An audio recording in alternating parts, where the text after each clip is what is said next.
To hear exclusive audiobooks not available on YouTube, visit the links in the description below. Thank you for your support. Selected Works of Mao Zedong, Volume 3. The Period of the War of Resistance Against Japan, Part 2. Section 6. Rectify the Party's Style of Work.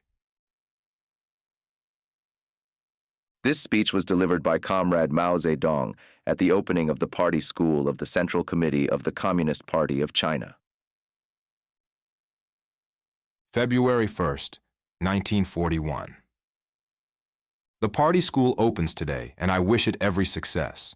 I would like to say something about the problem of our party's style of work. Why must there be a revolutionary party?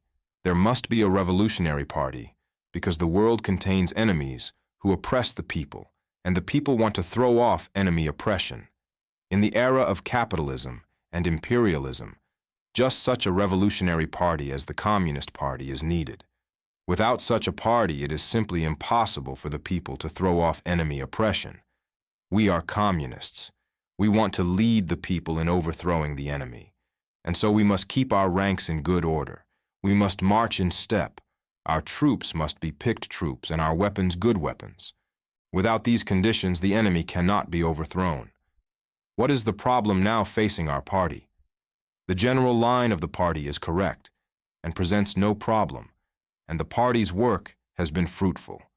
The party has several 100,000 members who are leading the people in extremely hard and bitter struggles against the enemy. This is plain to everybody and beyond all doubt. Then is there or is there not any problem still facing our party? I say there is, and, in a certain sense, the problem is quite serious. What is the problem? It is the fact that there is something in the minds of a number of our comrades which strikes one as not quite right, not quite proper. In other words, there is still something wrong with our style of study, with our style in the party's internal and external relations, and with our style of writing. By something wrong with the style of study, we mean the malady of subjectivism. By something wrong with our style in party relations, we mean the malady of sectarianism. By something wrong with the style of writing, we mean the malady of stereotyped party writing. Stereotyped writing, or the eight-legged essay, was the special form of essay prescribed in the imperial examinations under China's feudal dynasties from the 15th to the 19th centuries. It consisted in juggling with words, concentrated only on form, and was devoid of content. Structurally, the main body of the essay had 8 parts: presentation, amplification, preliminary exposition, initial argument, inceptive paragraphs, middle paragraphs, rear paragraphs, and concluding paragraphs, and the 5th to 8th parts each had to have 2 legs, i.e., 2 antithetical paragraphs, hence the name eight-legged essay. The eight-legged essay became a byword in China denoting stereotyped formalism and triteness. Thus, stereotyped party writing characterizes the writings of certain people in the revolutionary ranks who piled up revolutionary phrases and terms higgledy-piggledy instead of analyzing the facts. Like the eight-legged essay, their writings were nothing but verbiage. All these are wrong. They are ill winds, but they are not like the wintry north winds that sweep across the whole sky. Subjectivism, sectarianism, and stereotyped party writing are no longer the dominant styles, but merely gusts of contrary wind, ill winds from the air-raid tunnels. It is bad, however, that such winds should still be blowing in the party. We must seal off the passages which produce them. Our whole party should undertake the job of sealing off these passages, and so should the party school. These 3 ill winds, subjectivism, sectarianism, and stereotyped party writing, have their historical origins. Although no longer dominant in the whole party, they still constantly create trouble and assail us. Therefore, it is necessary to resist them and to study, analyze, and elucidate them. Fight subjectivism in order to rectify the style of study. Fight sectarianism in order to rectify the style in party relations, and fight party stereotypes in order to rectify the style of writing. Such is the task before us. To accomplish the task of overthrowing the enemy, we must accomplish the task of rectifying these styles within the party. The style of study and the style of writing are also the party's style of work. Once our party's style of work is put completely right, the people all over the country will learn from our example. Those outside the party who have the same kind of bad style will, if they are good and honest people, learn from our example and correct their mistakes, and thus the whole nation will be influenced. So long as our communist ranks are in good order and march in step, so long as our troops are picked troops, and our weapons are good weapons, any enemy, however powerful, can be overthrown. Let me speak now about subjectivism. Subjectivism is an improper style of study. It is opposed to Marxism-Leninism and is incompatible with the Communist Party. What we want is the Marxist-Leninist style of study. What we call style of study means not just style of study in the schools, but in the whole party. It is a question of the method of thinking of comrades in our leading bodies, of all cadres and party members, a question of our attitude towards Marxism-Leninism, of the attitude of all party comrades in their work. As such, it is a question of extraordinary, indeed of primary, importance. Certain muddled ideas find currency among many people. There are, for instance, muddled ideas about what is a theorist, what is an intellectual, and what is meant by linking theory and practice. Let us first ask, is the theoretical level of our party high or low? Recently, more Marxist-Leninist works have been translated, and more people have been reading them. That is a very good thing. But can we therefore say that the theoretical level of our party has been greatly raised? True. The level is now somewhat higher than before. But our theoretical front is very much out of harmony with the rich content of the Chinese revolutionary movement, and a comparison of the two shows that the theoretical side is lagging far behind. Generally speaking, our theory cannot as yet keep pace with our revolutionary practice, let alone lead the way as it should. We have not yet raised our rich and varied practice to the proper theoretical plane. We have not yet examined all the problems of revolutionary practice, or even the important ones, and raised them to a theoretical plane. Just think, how many of us have created theories worthy of the name on China's economics, politics, military affairs, or culture, theories which can be regarded as scientific and comprehensive, and not crude and sketchy, especially in the field of economic theory. Chinese capitalism has had a century of development since the Opium War, and yet not a single theoretical work has been produced which accords with the realities of China's economic development and is genuinely scientific. Can we say that in the study of China's economic problems, for instance, the theoretical level is already high? Can we say that our party already has economic theorists worthy of the name? Certainly not. We have read a great many Marxist-Leninist books, but can we claim, then, that we have theorists? We cannot. For Marxism-Leninism is the theory created by Marx, Engels, Lenin, and Stalin on the basis of practice, their general conclusion, drawn from historical and revolutionary reality.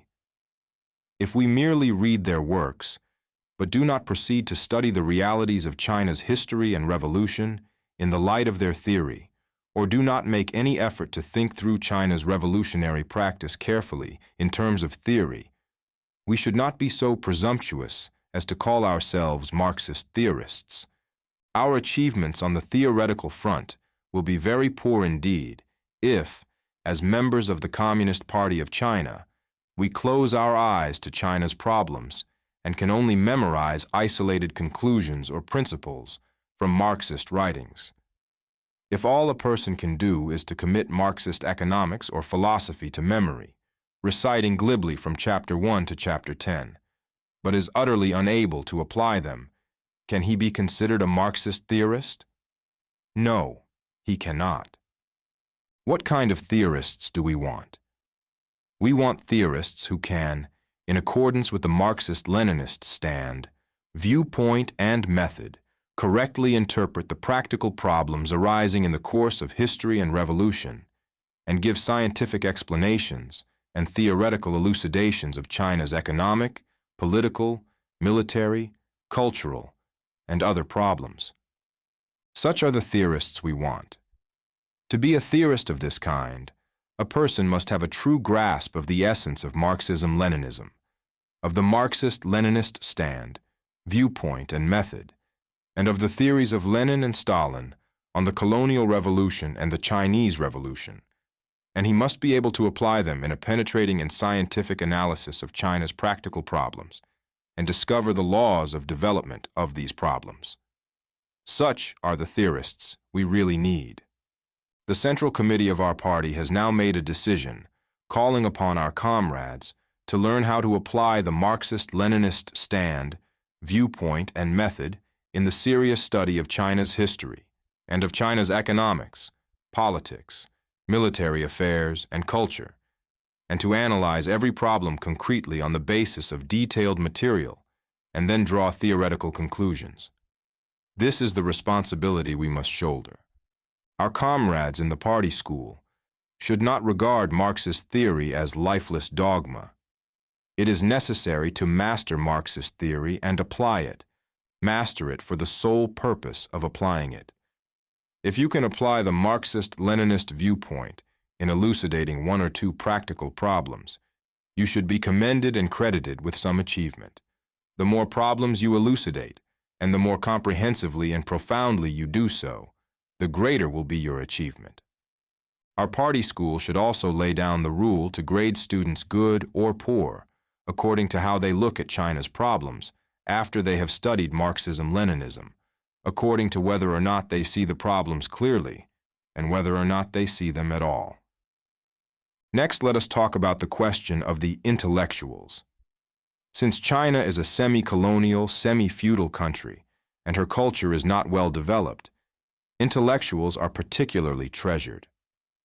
On this question of the intellectuals, the Central Committee of the party made the decision over 2 years ago that we should win over the great numbers of intellectuals, and, insofar as they are revolutionary and willing to take part in the resistance to Japan, welcome them one and all. This was the decision on recruiting intellectuals adopted by the Central Committee of the Communist Party of China in December 1939. It is entirely right for us to esteem intellectuals, for without revolutionary intellectuals, the revolution cannot triumph. But we all know there are many intellectuals who fancy themselves very learned and assume airs of erudition without realizing that such airs are bad and harmful and hinder their own progress.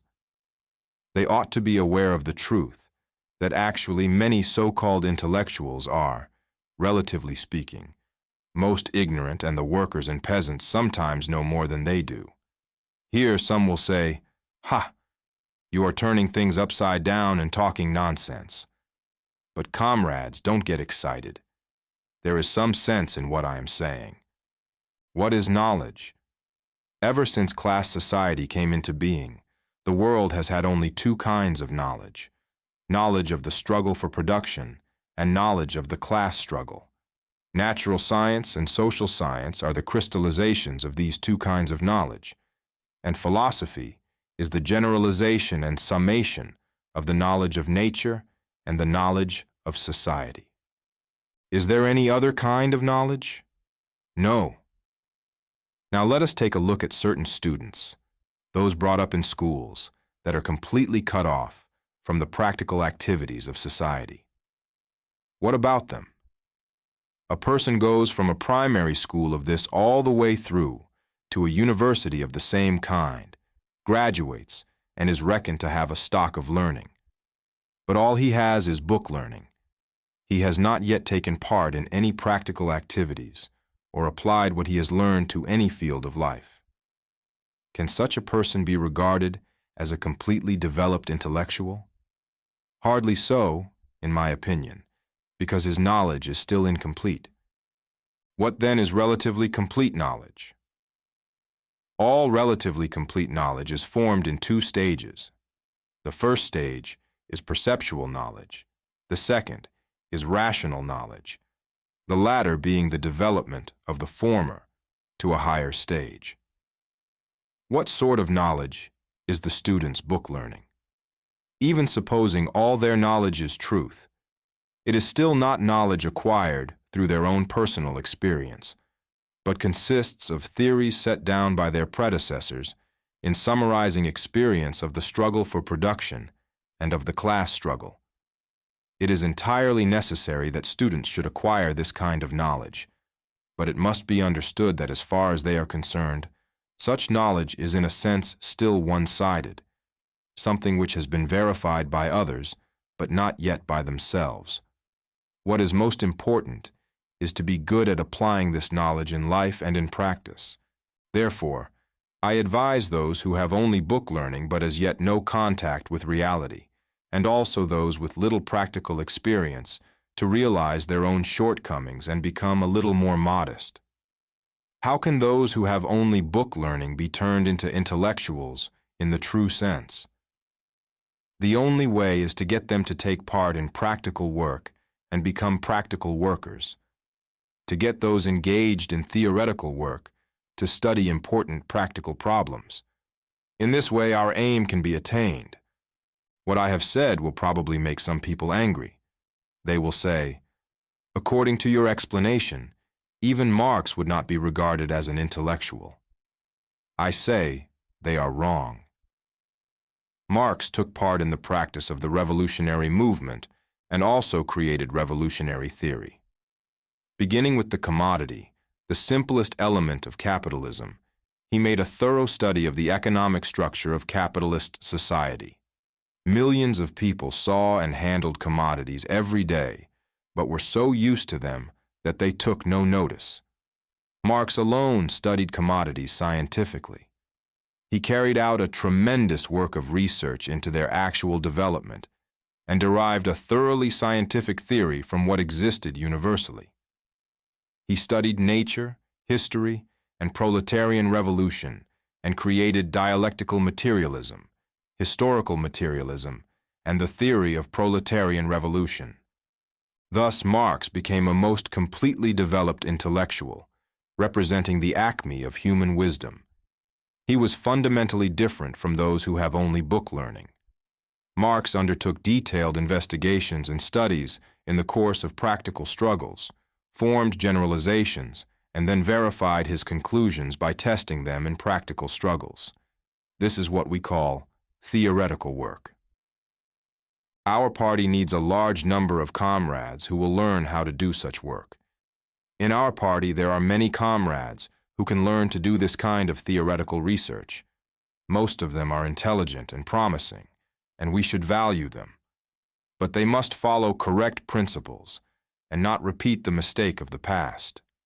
They must discard dogmatism and not confine themselves to ready-made phrases in books. There is only one kind of true theory in this world, theory that is drawn from objective reality and then verified by objective reality. Nothing else is worthy of the name of theory in our sense. Stalin said that theory becomes aimless when it is not connected with practice. Aimless theory is useless and false and should be discarded. We should point the finger of scorn at those who are fond of aimless theorizing. Marxism-Leninism is the most correct, scientific, and revolutionary truth, born out of and verified by objective reality. But many who study Marxism-Leninism take it as lifeless dogma, thus impeding the development of theory and harming themselves as well as other comrades. On the other hand, our comrades who are engaged in practical work will also come to grief if they misuse their experience. True, these people are often rich in experience, which is very valuable, but it is very dangerous if they rest content with their own experience. They must realize that their knowledge is mostly perceptual and partial, and that they lack rational and comprehensive knowledge. In other words, they lack theory, and their knowledge, too, is relatively incomplete. Without comparatively complete knowledge, it is impossible to do revolutionary work well. Thus, there are two kinds of incomplete knowledge. One is ready-made knowledge, found in books, and the other is knowledge that is mostly perceptual and partial. Both are one-sided. Only an integration of the two can yield knowledge that is sound and relatively complete.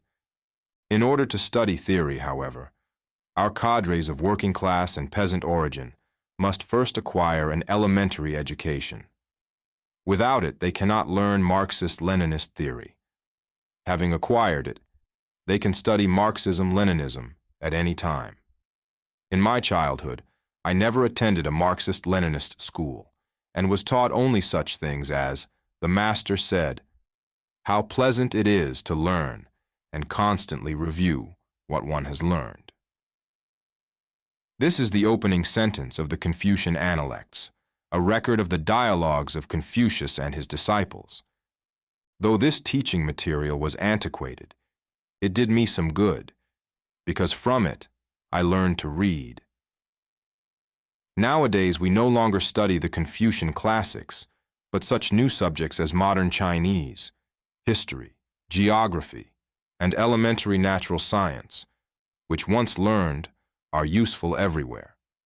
The Central Committee of our party now emphatically requires that our cadres of working class and peasant origin should obtain an elementary education because they can then take up any branch of study, politics, military science, or economics. Otherwise, for all their rich experience, they will never be able to study theory. It follows that to combat subjectivism, we must enable people of each of these two types to develop in whichever direction they are deficient, and to merge with the other type. Those with book learning must develop in the direction of practice. It is only in this way that they will stop being content with books and avoid committing dogmatist errors. Those experienced in work must take up the study of theory and must read seriously. Only then will they be able to systematize and synthesize their experience and raise it to the level of theory. Only then will they not mistake their partial experience for universal truth and not commit empiricist errors. Dogmatism and empiricism alike are subjectivism, each originating from an opposite pole. Hence, there are two kinds of subjectivism in our party: dogmatism and empiricism. Each sees only a part and not the whole. If people are not on guard, do not realize that such one-sidedness is a shortcoming, and do not strive to overcome it, they are liable to go astray. However, of the two kinds of subjectivism, dogmatism is still the greater danger in our party. For dogmatists can easily assume a Marxist guise to bluff, capture, and make servitors of cadres of working class and peasant origin who cannot easily see through them. They can also bluff and ensnare the naive youth.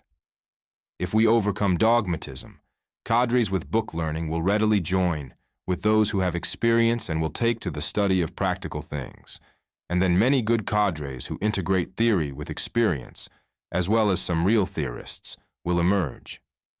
If we overcome dogmatism, the comrades with practical experience will have good teachers to help them raise their experience to the level of theory and so avoid empiricist errors. Besides muddled ideas about the theorist and the intellectual, there is a muddled idea among many comrades about linking theory and practice, a phrase they have on their lips every day. They talk constantly about linking, but actually they mean separating, because they make no effort at linking. How is Marxist-Leninist theory to be linked with the practice of the Chinese Revolution? To use a common expression, it is by shooting the arrow at the target. As the arrow is to the target, so is Marxism-Leninism to the Chinese Revolution. Some comrades, however, are shooting without a target, shooting at random, and such people are liable to harm the revolution. Others merely stroke the arrow fondly, exclaiming, "What a fine arrow! What a fine arrow, but never want to shoot it. These people are only connoisseurs of curios and have virtually nothing to do with the revolution. The arrow of Marxism-Leninism must be used to shoot at the target of the Chinese Revolution.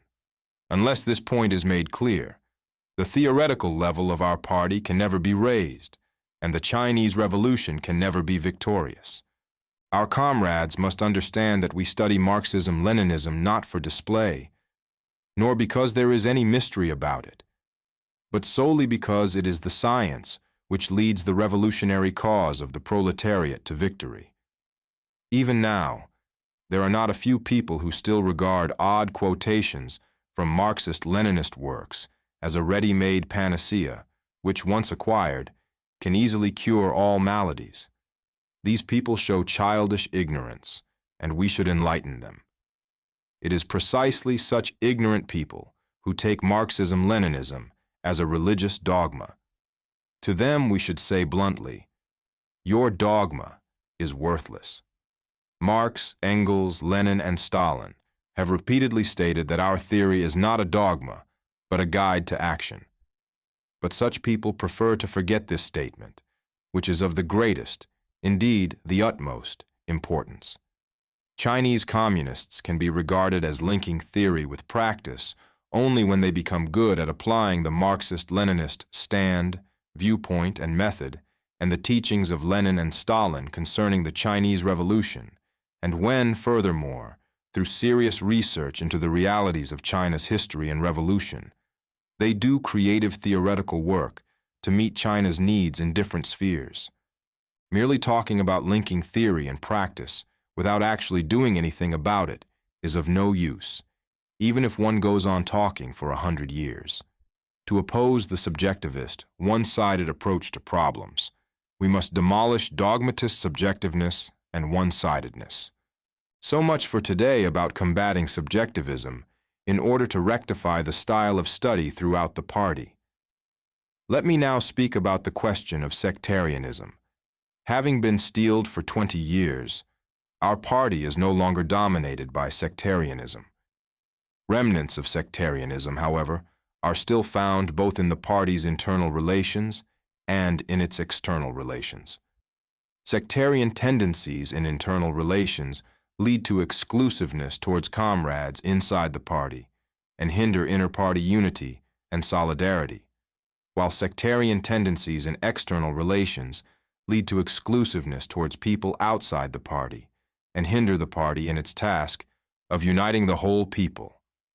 Only by uprooting this evil in both its aspects can the party advance unimpeded in its great task of achieving unity among all party comrades and among all the people of our country. What are the remnants of inter-party sectarianism? They are mainly as follows. First, the assertion of independence. Some comrades see only the interests of the part and not the whole. They always put undue stress on that part of the work for which they themselves are responsible, and always wish to subordinate the interests of the whole to the interests of their own part. They do not understand the party's system of democratic centralism. They do not realize that the Communist Party not only needs democracy, but needs centralization even more. They forget the system of democratic centralism, in which the minority is subordinate to the majority, the lower level to the higher level, the part to the whole, and the entire membership to the Central Committee. Chiang Kuo-tao asserted his independence of the Central Committee of the party, and as a result, asserted himself into betraying the party and became a Kuomintang agent. Footnote. Chiang Kuo-tao was a renegade from the Chinese Revolution. In early life, speculating on the revolution, he joined the Chinese Communist Party. In the party, he made many mistakes resulting in serious crimes. The most notorious of these was his opposition in 1935 to the Red Army's northward march, and his defeatism and liquidationism in advocating withdrawal by the Red Army to the minority nationality areas on the Sichuan-Zhejiang borders. What is more, he openly carried out traitorous activities against the party and the Central Committee, established his own bogus Central Committee, disrupted the unity of the party and the Red Army, and caused heavy losses to the Fourth Front Army of the Red Army. But thanks to patient education by Comrade Mao Zedong and the Central Committee, the Fourth Front Army and its numerous cadres soon returned to the correct leadership of the Central Committee of the party and played a glorious role in subsequent struggles. Chiang Kuo-tao, however, proved incorrigible, and in the spring of 1938, he slipped out of the Shenxi, Kansu, Ningxia border region and joined the Kuomintang secret police. End of footnote. Although the sectarianism we are now discussing is not of this extremely serious kind, it must still be guarded against, and we must do away completely with all manifestations of disunity. We should encourage comrades to take the interests of the whole into account. Every party member, every branch of work, every statement, and every action must proceed from the interests of the whole party. It is absolutely impermissible to violate this principle. Those who assert this kind of independence are usually wedded to the doctrine of me first, and are generally wrong on the question of the relationship between the individual and the party. Although in words they profess respect for the party, in practice they put themselves first and the party second. What are these people after? They are after fame and position and want to be in the limelight. Whenever they are put in charge of a branch of work, they assert their independence. With this aim, they draw some people in, push others out, and resort to boasting, flattery, and touting among the comrades, thus importing the vulgar style of the bourgeois political parties into the Communist Party. It is their dishonesty that causes them to come to grief. I believe we should do things honestly, for without an honest attitude, it is absolutely impossible to accomplish anything in this world. Which are the honest people? Marx, Engels, Lenin, and Stalin are honest. Men of science are honest. Which are the dishonest people? Trotsky, Bukharin, Chen Tuxiu, and Chiang Kuo-tao are extremely dishonest. And those who assert independence out of personal or sectional interest are dishonest too. All sly people, all those who do not have a scientific attitude in their work, fancy themselves resourceful and clever, but in fact they are most stupid and will come to no good. Students in our party school must pay attention to this problem. We must build a centralized, unified party and make a clean sweep of all unprincipled factional struggles. We must combat individualism and sectarianism so as to enable our whole party to march in step and fight for one common goal. Cadres from the outside and those from the locality must unite and combat sectarian tendencies.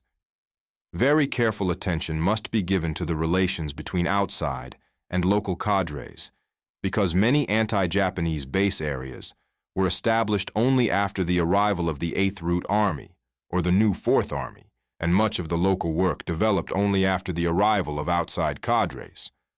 Our comrades must understand that in these conditions it is possible for our base areas to be consolidated and for our party to take root there only when the two kinds of cadres unite as one, and when a large number of local cadres develop and are promoted. Otherwise, it is impossible. Both the outside and the local cadres have their strong and weak points, and to make any progress, they must overcome their own weak points by learning from each other's strong points. The outside cadres are generally not up to the local cadres in familiarity with local conditions and links with the masses. Take me, for instance. Although I have been in northern Shenxi 5 or 6 years, I am far behind the local comrades in understanding local conditions and in links with the people here.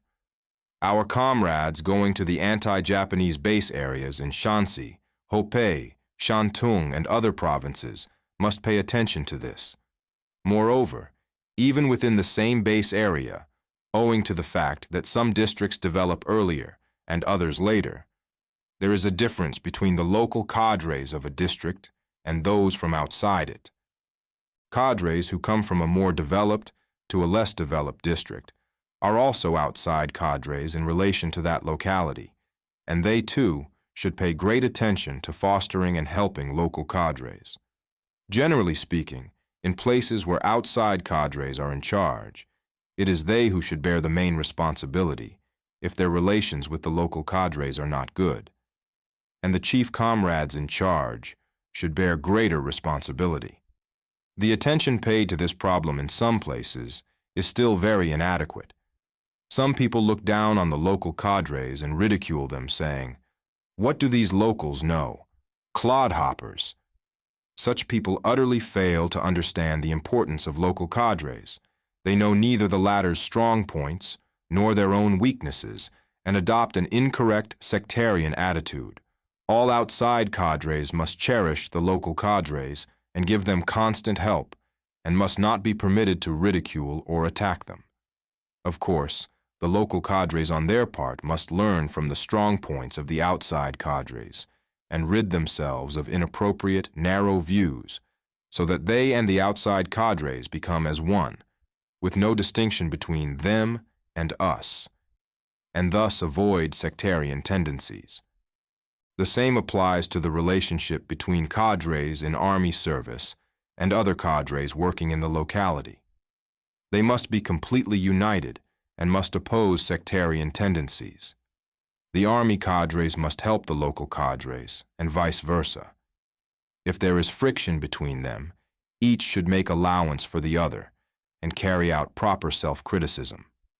Generally speaking, in places where army cadres are actually in positions of leadership, it is they who should bear the main responsibility if their relations with the local cadres are not good.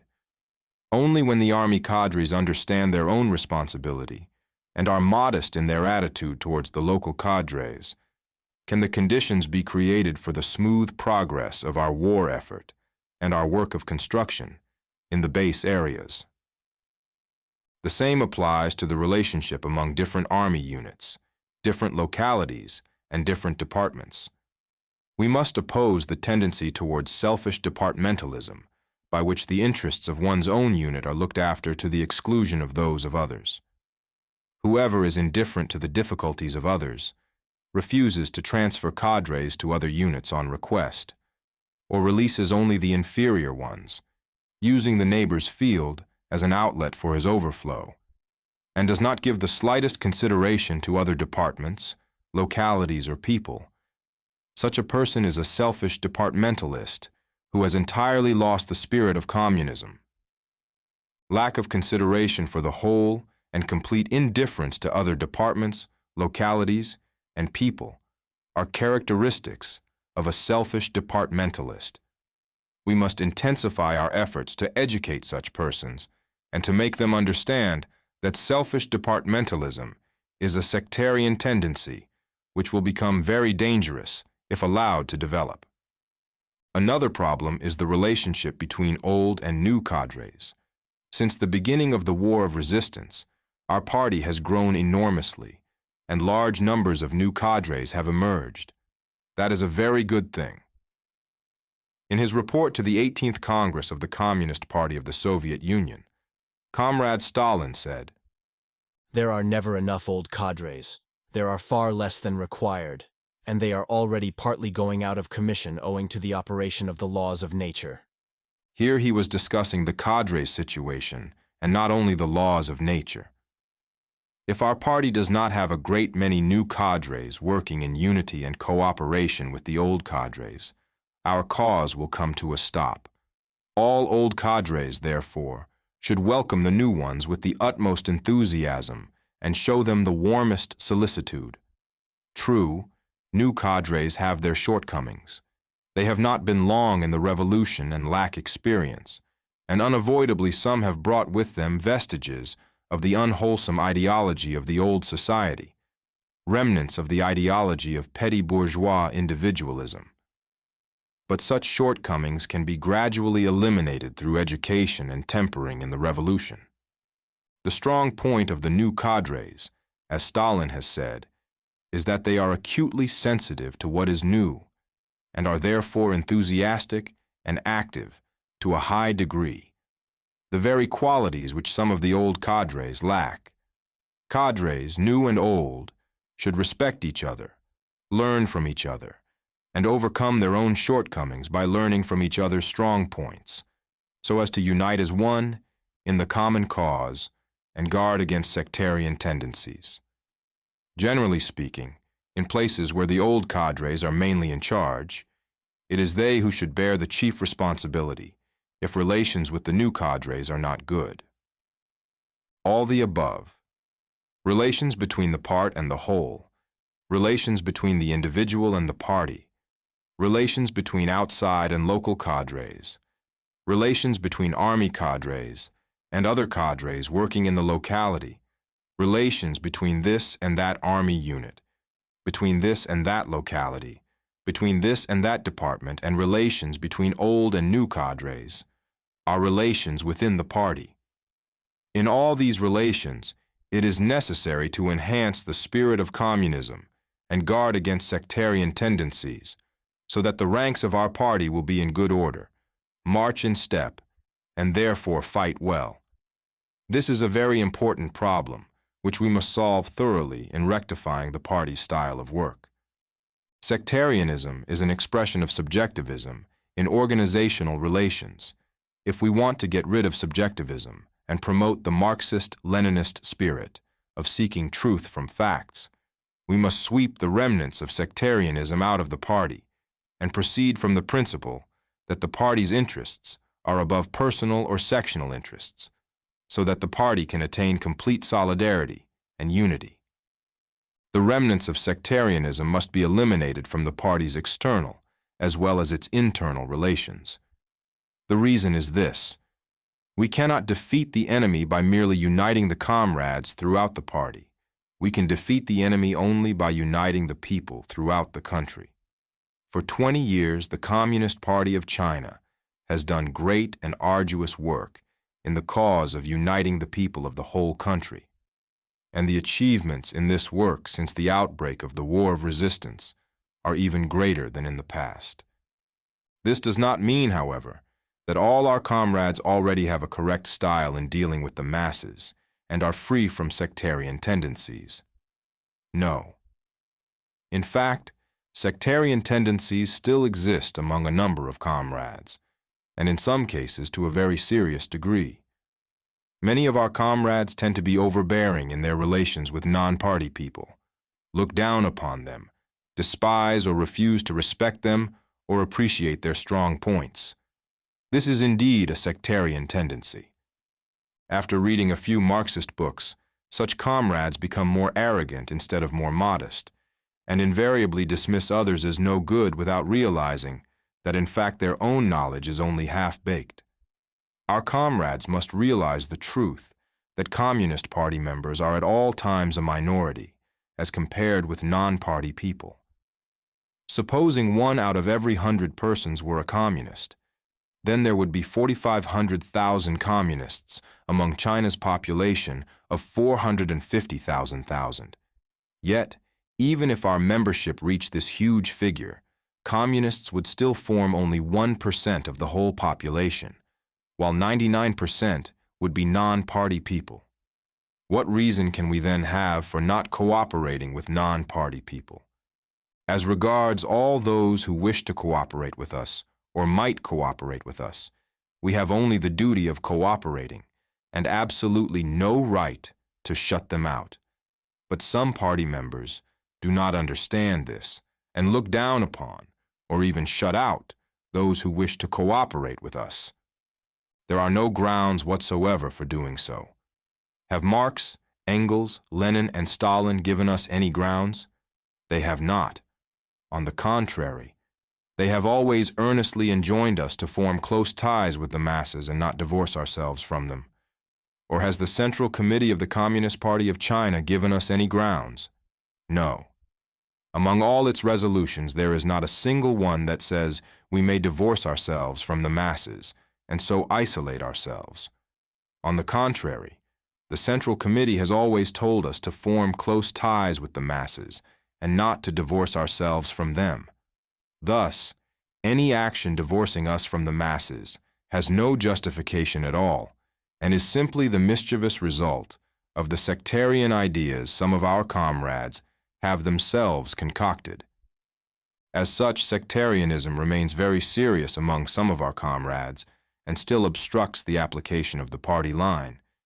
We should carry out extensive education within the party to meet this problem. Above all, we should make our cadres really understand how serious the problem is and how utterly impossible it is to overthrow the enemy and attain the goal of the revolution unless party members unite with the non-party cadres and with non-party people. All sectarian ideas are subjectivist and are incompatible with the real needs of the revolution. Hence, the struggle against sectarianism and the struggle against subjectivism should go on simultaneously. There is no time today to talk about the question of stereotyped party writing. I shall discuss it at another meeting. Stereotyped party writing is a vehicle for filth, a form of expression for subjectivism and sectarianism. It does people harm and damages the revolution, and we must get rid of it completely. To combat subjectivism, we must propagate materialism and dialectics.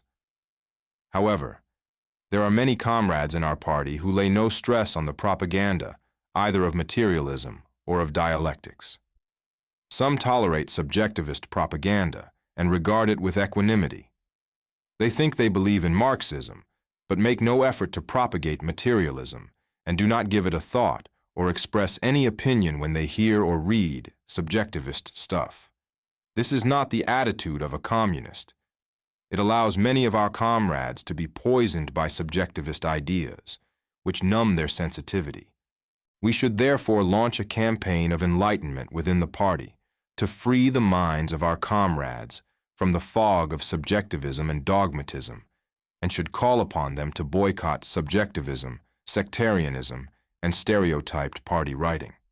Such evils are like Japanese goods, for only our enemy wishes us to preserve them and continue to befuddle ourselves with them. So we should advocate a boycott against them, just as we boycott Japanese goods. Footnote. Boycotting Japanese goods was a method of struggle frequently used by the Chinese people against Japanese imperialist aggression in the first half of the 20th century, as in the patriotic May 4th movement of 1919, after the September 18th incident of 1931, and during the War of Resistance against Japan. End of footnote. We should boycott all the wares of subjectivism, sectarianism, and stereotyped party writing, make their sale difficult, and not allow their purveyors to ply their trade by exploiting the low theoretical level in the party. Our comrades must develop a good nose for this purpose. They should take a sniff at everything and distinguish the good from the bad before they decide whether to welcome it or boycott it. Communists must always go into the whys and wherefores of anything, use their own heads and carefully think over whether or not it corresponds to reality and is really well-founded. On no account should they follow blindly and encourage slavishness. Finally, in opposing subjectivism, sectarianism, and stereotyped party writing, we must have in mind two purposes. First, learn from past mistakes to avoid future ones. And second, cure the sickness to save the patient. The mistakes of the past must be exposed without sparing anyone's sensibilities. It is necessary to analyze and criticize what was bad in the past with a scientific attitude, so that work in the future will be done more carefully and done better. This is what is meant by learn from past mistakes to avoid future ones. But our aim in exposing errors and criticizing shortcomings, like that of a doctor curing a sickness, is solely to save the patient and not to doctor him to death. A person with appendicitis is saved when the surgeon removes his appendix. So long as a person who has made mistakes does not hide his sickness for fear of treatment, or persist in his mistakes until he is beyond cure, so long as he honestly and sincerely wishes to be cured and to mend his ways, we should welcome him and cure his sickness so that he can become a good comrade. We can never succeed if we just let ourselves go and lash out at him. In treating an ideological or a political malady, one must never be rough and rash, but must adopt the approach of curing the sickness to save the patient, which is the only correct and effective method.